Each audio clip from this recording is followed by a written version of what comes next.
एक अंधे की बदुआ। हर दिन एक भिखारी दरवाजे के पास आकर भीख मांगता था और घर का मालिक हमेशा घर के बाहर आते ही उसे देखकर फिर जाया करता था। कई बार उसके लिए गालियां भी बकता। वो कहता, तू जिंदा ही क्यों है? पूरी जिंदगी ऐसे ही भीख मांगेगा क्या? धरती का बोझ क्यों बना बैठा है? और कभी कभी उस भिखारी को गुस्से में वह धक्का भी मार दिया करता। इतना कुछ हो जाने के बावजूद भिखारी के मुंह से सिर्फ यही निकलता कि भगवान भगवान तुम्हारे पापों को माफ करे। एक बार सेठ को धंधे में बड़ा नुकसान होने की खबर मिली। सेठ बहुत परेशान था कि तभी उसके दरवाजे पर वही भिखारी आया। गुस्से में अपना आपा खोते हुए सेठ ने उस भिखारी को पत्थर दे मारा।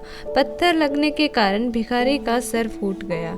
उसके सर से खून बहने लगा। फिर भी दर्द से कहराते हुए भिखारी ने इतना ही कहा, भगवान तुम्हारे पापों को माफ करे। भिखारी वहाँ से चला गया। सेठ सोच में पड़ गया। भिखारी को पत्थर मारा, फिर भी उसने सिर्फ प्रार्थना। सेठ का मन शांत हुआ। भिखारी का रहस्य जानने के लिए सेठ ने भिखारी का पीछा करना शुरू कर दिया। भिखारी जहाँ जहाँ जाता सेठ उसके पीछे जाता। सेठ ने देखा कि कोई उसको खाना देता, कोई उसको मारता, कोई अपमानित करता तो कोई गाली देता।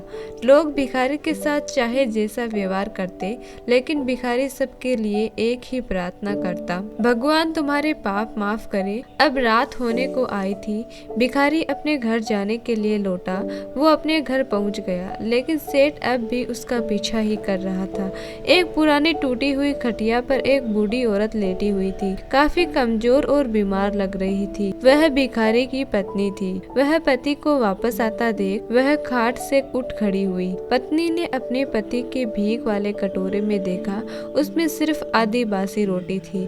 उसे देखकर वह बोली, आज बस इतना ही मिला? और हाँ, आपके सिर से खून निकल रहा है, ये चोट कैसी लगी? बूढ़ा भिखारी बोला, आज बस इतना ही मिला, किसी ने कुछ दिया ही नहीं। सबने गालियां दी और एक ने पत्थर भी फेंका, इसलिए मेरा सर फट गया। एक गहरी ठंडी सांस लेकर बूढ़ा भिखारी फिर से बोला, यह मेरे ही पापों का फल है। तुम्हें याद है कुछ सालों पहले हम कितने अमीर थे? क्या कुछ नहीं था हमारे पास? हमारे पास हर चीज जरूरत से ज्यादा थी, लेकिन हमने कभी दान नहीं किया। और उससे भी बुरा हमने उस अंधे भिखारी के साथ किया जो हमारे द्वार पर भीख मांगने आया करता था। बूढ़ी पत्नी की आंखों में आंसू आ गए। वह बोली, हाँ, हम उस बेचारे अंधे के साथ बहुत बुरा करते थे, उसका अपमान करते थे, उसे खाने के लिए रोटी की जगह कागज दिया करते थे, उसका मजाक उड़ाया करते और कभी कभी मारा भी करते। मैंने कभी उसको रास्ता नहीं दिखाया। एक बार मैंने उसके मुंह पर मिट्टी भी फेंकी थी और वह हमेशा दुखी होकर यही कहता कि भगवान तुम्हें तुम्हारे किए की सजा देगा, भगवान तुम्हारे पापों की सजा जरूर देगा। उसका श्राप सच हुआ और हम इस दुख भरी जिंदगी में आ गए। भिखारी बोला, हाँ, उसका श्राप सच हुआ, इसलिए मैं किसी को बद्दुआ नहीं देता। चाहे कोई मेरे साथ कैसा भी बर्ताव करे, मैं हमेशा उसके लिए प्रार्थना करता हूँ। मैं नहीं चाहता कि कोई भी हमारी जैसी जिंदगी का अनुभव करे, किसी को भी हमारे जैसे दुखों का सामना करना पड़े। वो नहीं जानते कि वे कितना बड़ा पाप कर रहे हैं, इसलिए अनजाने में हुए पाप की ऐसी सजा किसी को भी मिले मैं नहीं चाहता। सेठ वहीं पर छुपकर सारी बातें सुन रहा था। अब उसे सब कुछ समझ में आ गया था।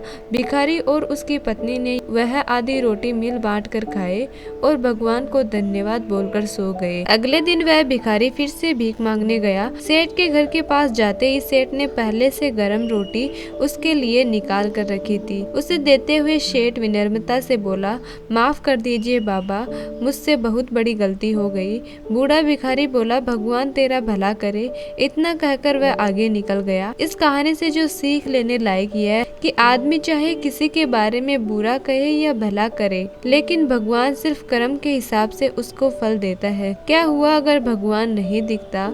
लेकिन यह बात बिल्कुल सच है, उसके खाते में सबका हिसाब बहुत बहुत पक्का होता है।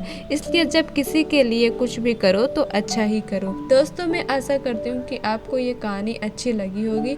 अगर अच्छी लगी तो वीडियो को लाइक करें और चैनल को सब्सक्राइब जरूर करें। धन्यवाद।